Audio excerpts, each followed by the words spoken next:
Clip number 904۔ اس clip میں قرآن پاک کی سورہ مومنون کا تعارف، آیت نمبر 1 کی تلاوت، ترجمہ اور تفسیر قرآن صراط الجنان سماعت فرمائیں گے۔ سورۃ المومنون، سورہ مومنون کا تعارف۔ مقام نزول، سورہ مومنون مکہ مکرمہ میں نازل ہوئی ہے۔ رکوع اور آیات کی تعداد، اس میں 6 رکوع اور 118 آیتیں ہیں۔ مومنون نام رکھنے کی وجہ، اس سورت کی ابتدا میں مومنوں کی کامیابی، ان کے اوصاف اور آخرت میں ان کی جزا بیان کی گئی ہے۔ اس مناسبت سے سورت کا نام سورہ مومنون رکھا گیا ہے۔ سورہ مومنون کی فضیلت حضرت یزید بن بابنوس رضی اللہ تعالی عنہ سے مروی ہے کہ ہم نے حضرت عائشہ صدیقہ رضی اللہ تعالی عنہا سے عرض کی، اے ام المومنین رضی اللہ تعالی عنہا، حضور پرنور علیہ الصلوۃ والسلام کے اخلاق کیسے تھے؟ ارشاد فرمایا، حضور اقدس علیہ الصلوۃ والسلام کا خلق قرآن تھا۔ پھر فرمایا، تم سورہ مومنون پڑھتے ہو تو پڑھو۔ چنانچہ انہوں نے قد افلح المؤمنون سے لے کر 10 آیتیں پڑھیں تو حضرت عائشہ صدیقہ رضی اللہ تعالی عنہا نے فرمایا،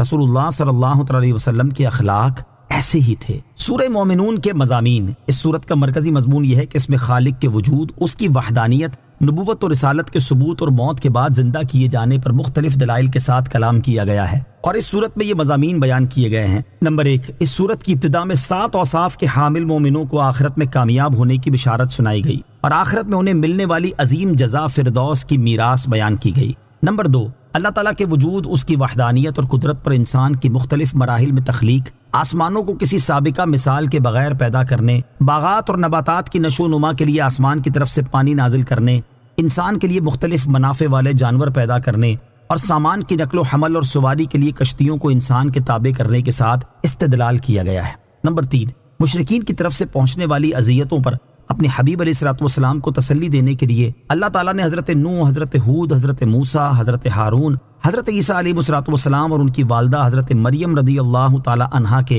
واقعات بیان فرمائے۔ نمبر 4، دین اسلام قبول کرنے سے تکبر کرنے پر نیز اللہ تعالیٰ کے حبیب علیہ الصلوۃ والسلام کی طرف جنون اور جادوگر ہونے وغیرہ کی نسبت کرنے پر، اور سید المرسلین صلی اللہ علیہ وسلم کی رسالت پر ایمان نہ لانے کی وجہ سے کفار مکہ کو سرزنش کی گئی اور عذاب کی وعید سنائی گئی، اور انہیں قیامت کے دن پہنچنے والے عذاب اور سختی کی خبر دی گئی، اور ان کے سامنے مرنے کے بعد دوبارہ زندہ کیے جانے پر مختلف دلائل پیش کیے گئے۔ نمبر 5، انہی آیات کے ضمن میں انسان پر کی گئی نعمتوں کے ذریعے اسے نصیحت کی گئی، اور مرنے کے بعد دوبارہ زندہ ہونے کا انکار کرنے، اللہ تعالیٰ کی طرف اولاد کی نسبت کرنے اور اللہ تعالیٰ کے شریک ٹھہرانے کا شدید رد کیا گیا۔ نمبر 6، حساب کے وقت کی شدتیں اور ہولناکیاں بیان کی گئیں۔ نمبر 7، قیامت کے دن لوگوں کو سعادت مند اور بدبخت 2 گروہوں میں تقسیم کر دیے جانے کا ذکر کیا گیا۔ نمبر 8، اس دن نسب کے فائدہ مند نہ ہونے کو بیان کیا گیا، اور کفار کی دنیا کی طرف لوٹ جانے اور نیک اعمال بجا لانے کی تمنا بیان کی گئی۔ نمبر 9، مسلمانوں پر ہنسنے اور ان کا مذاق اڑانے پر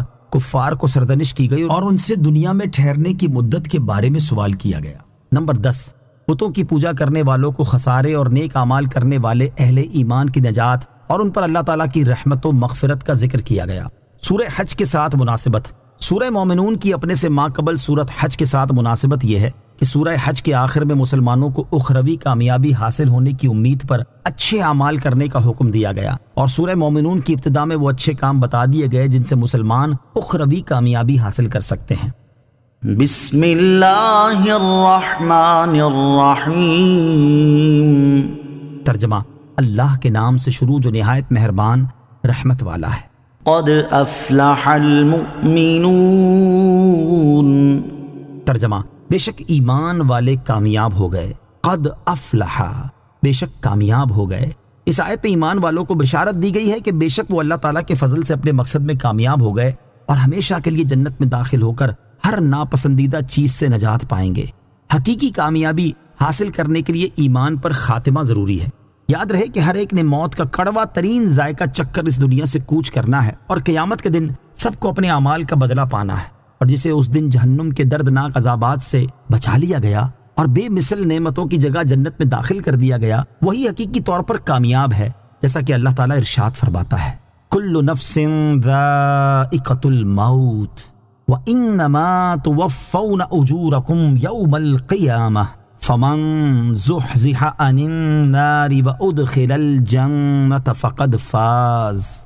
ترجمہ، ہر جان موت کا مزہ چکھنے والی ہے، اور قیامت کے دن تمہیں تمہارے اجر پورے دیے جائیں گے، تو جسے آگ سے بچا لیا گیا اور جنت میں داخل کر دیا گیا تو وہ کامیاب ہو گیا، اور جہنم سے بچنے اور جنت میں داخلے کے لیے ایمان پر خاتمہ ضروری ہے، جیسا کہ حضرت عبداللہ بن عمر رضی اللہ تعالیٰ عنہ سے روایت ہے۔ سید المرسلین علیہ الصلوۃ والسلام نے ارشاد فرمایا، جس شخص کو جہنم سے بچنا اور جنت میں داخل ہونا پسند ہو تو اسے موت ضرور اس حال میں آئے کہ وہ اللہ تعالیٰ اور آخرت کے دن پر ایمان رکھتا ہو، اور جس معاملے کو وہ اپنے لیے پسند کرتا ہو وہی معاملہ دوسروں کے ساتھ کرے، اور چونکہ موت کا وقت کسی کو معلوم نہیں، اس لیے ایمان پر ثابت قدم رہنا اور اس کی حفاظت کی بھرپور کوشش کرنا ضروری ہے تاکہ موت کے وقت ایمان سلامت رہے اور قیامت کے دن جنت میں داخلہ نصیب ہو۔ سورہ مومنون کی ابتدائی 10 آیات کی فصیلت۔ سورہ مومنون کی ابتدائی 10 آیات کے بارے میں حضرت عمر بن خطاب رضی اللہ تعالیٰ عنہ فرماتے ہیں، جب نبی اکرم علیہ الصلوۃ والسلام پر وحی نازل ہوتی تو آپ کے چہرہ اقدس کے پاس مکھیوں کی بن بناہٹ کی طرح آواز سنائی دیتی۔